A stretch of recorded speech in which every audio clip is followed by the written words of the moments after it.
Salut à tous, on est à Sensé au nord de Mâcon, on est le 26 mars 2021. Aujourd'hui, je vais juste vous montrer côté terrasse ce qui pousse ou pas. Et voilà, et je ferai une prochaine vidéo, donc côté potager derrière la maison.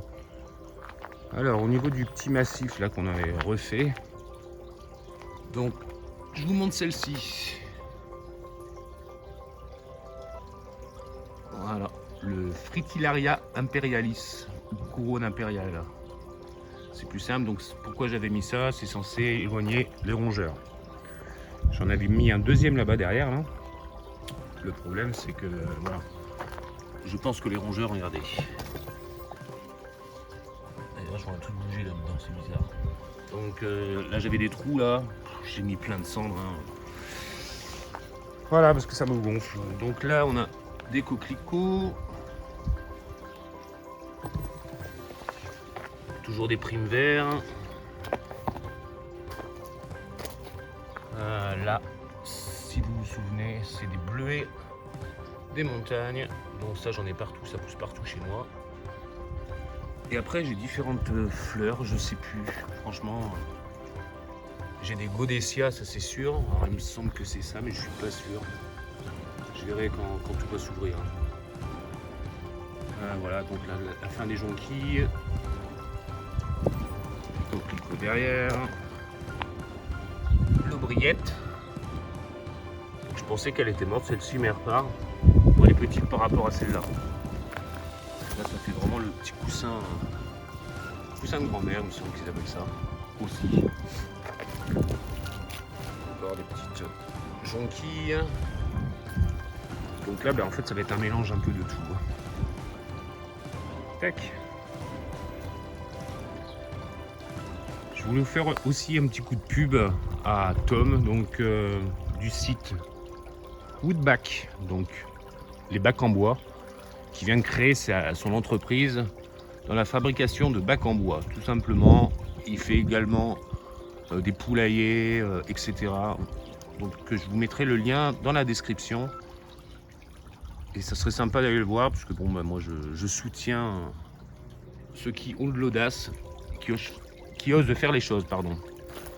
Donc voilà. Allez, on va continuer. Petit hôtel insecte qui n'a rien à voir avec le gros que j'ai fabriqué. Celui-là, c'est acheté. Le chèvrefeuille qui continue à grimper. Ici. Voilà. Là, une fois que le mois de mai est arrivé, en fait, je vais faire grimper à ce niveau-là, donc soit des cobées, soit des haricots. Des haricots rouges d'Espagne que j'avais mis, ça marche pas mal. Bon, le bassin, là, il est vraiment pas beau parce que j'ai tout enlevé ce qu'il y avait autour, qui était crevé. Et je remettrai les Dimorphotheca qui sont en train de pousser dans la serre. Donc Dimorphotheca, c'est la marguerite du Cap, parce que c'est originaire d'Afrique du Sud. Ensuite, tout ce qui est tondu, là je le mets autour des groseilliers, donc ils repartent. Voilà, celui-là aussi. Ça veut bien fixer. Ok, bref. Voilà. Celui-là, je pensais qu'il était crevé, mais en fait, il repart aussi. Tac.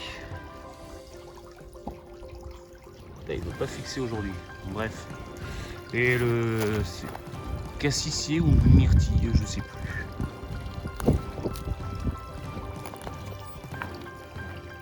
Concernant la petite terrasse bac là, donc je l'ai fini, hein, j'ai pu la terminer. Donc si vous vous souvenez, il me manquait cette partie là, donc c'est pas la même couleur, donc c'est pour ça.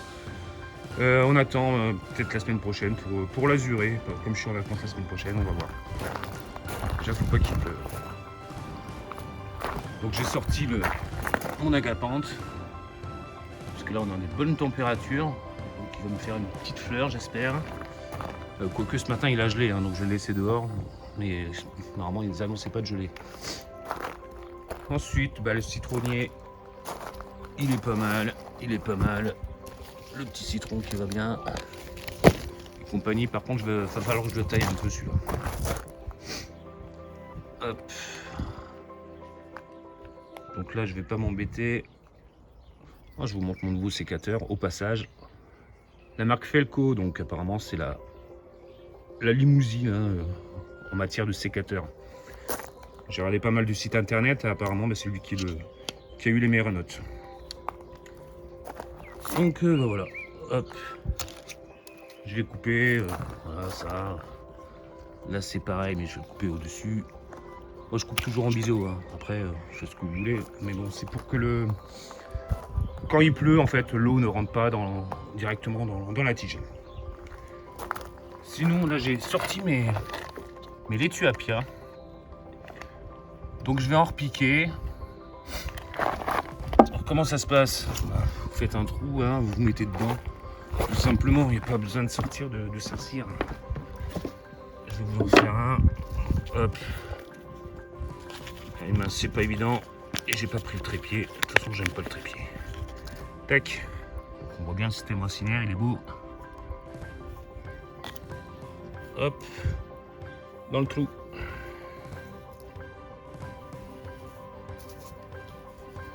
Et je rebouche bien sûr autour. Hop.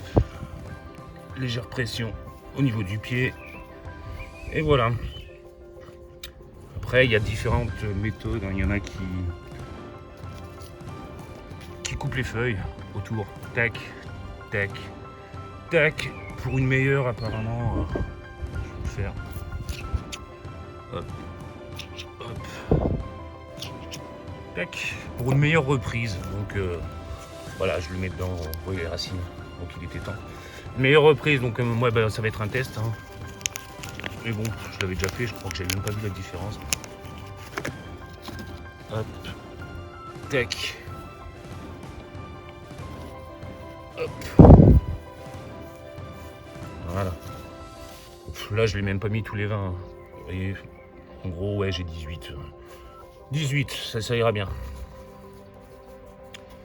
Voilà, à côté du chou de 500. De toute façon, lui, à un moment, il va prendre toute la place. Hein. Donc, il va faire 1 mètre. 1 mètre à peu près de chaque. Donc là je les mets pour l'instant les salades ici, mais bientôt je pourrai plus. Hein. J'ai également sorti, hop, je fais une petite vue globale. J'ai sorti les betteraves Boltardi. Donc je vois pas mal de commentaires sur des gens qui voient leur plan filer, mais c'est pas grave. Hein. Moi ça avait filé, franchement. Voilà. Parce que moi je le fais en micro-alvéole. Donc effectivement vous avez une tige de ouf, et ben vous le mettez directement dedans et ça reprit, hein. Franchement nickel. Hein. On voit pas trop les racines, mais d'ailleurs je vais vous en faire un. Donc même méthode, faites un trou. Ah bah bravo. Tac. Donc là je vais remettre un petit peu de terre parce que j'en ai trop mis du coup. Tac, je vais virer la branche. Là, là. Et voilà quoi. N'oublie pas l'arrosage hein, qui va bien. Et voilà. Donc là, je l'ai mis à côté des betteraves Chioggia. Tac et tac. C'est tout. Bah là, il me reste quoi? Il me reste que quelques salades à manger. Au niveau des échalotes, tout ça, on est pas mal aussi. Donc ça, c'était moi planter le bulbe cet automne, donc en octobre, novembre. Il me reste un chou là, hop, les petits singes qui vous passent le bonjour. Ensuite, aspiré du Japon, donc, que j'avais taillé. Là, qui commence à me faire cette belle feuille rouge. Là, on a du chèvrefeuille avec une clématite derrière. Donc le tout va monter. Chaque fois, tous les ans, je les enlève de là. Ça monte jusqu'à là-haut. Il me reste quelques iris. Enfin, il me reste. Ça commence tout juste à sortir, plutôt. Tac. Voilà. Et je vous amène au niveau de mon autre bac devant la maison. Donc c'est pareil, on avait tout refait. Hein. Bon, ça, vous l'avez déjà vu. Donc la lavande hein, qui a été taillée. Et après, mon olivier taillé en nuage. Donc effectivement, j'aurais pas d'olive, mais bon, c'est pas le but hein, de manger 3 olives, je m'en fous. Moi, c'est juste au niveau de l'esthétique. Tout simplement. Ma vigne que j'ai également taillée. Donc ici, la taille au mois de mars, dans la région donc, de Mâcon. Donc voilà, donc je l'ai taillé. Du coup, j'ai retendu mon fil.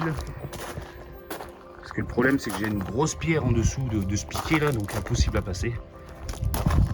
Donc, qu'est-ce que j'ai fait? J'ai pris une tige en acier de 1 mètre que j'ai forcé à max. Un tendeur pour tirer, mais là il faut que je cache parce que j'aime pas, c'est pas beau. Concernant la taille, je vais vous montrer quelques photos vu comment c'était avant. Voilà, il y en a certaines personnes qui taillent à 2 yeux. C'est quoi des yeux? C'est ça. Hop. Un. Normalement il taille au 2e. Moi je le fais qu'un 1, ça suffit pour moi. C'est pas possible ça. Vous voyez? Vous voyez rien. Là, voilà. En fait, vous avez l'œil dormant en dessous. Donc, si lui ne prend pas, moi, ma roue de secours, elle est là. J'ai pas besoin d'en avoir 2 autres. Parce qu'en fait, les 2 peuvent prendre, tout simplement. C'est tout. Pour vous dire un petit peu ce que c'est. Donc là, vous avez la charpente. Voilà. Les coursons, donc c'est toutes les branches de l'année dernière que j'ai coupées. Et après, vous avez les serrements qui, eux, vont repartir. Ce sera les tuiles actuelles, les nouvelles, les futures, tout simplement. Bon, mais je crois que c'est tout. Là, les émérocales, bah, il y a beau avoir une bâche en dessous. Ça a tout poussé. Mais eux, je vais les enlever parce que forcément, ils vont me prendre toute la place. Et pour la vigne derrière, c'est pas terrible. Ceux derrière, je les laisse.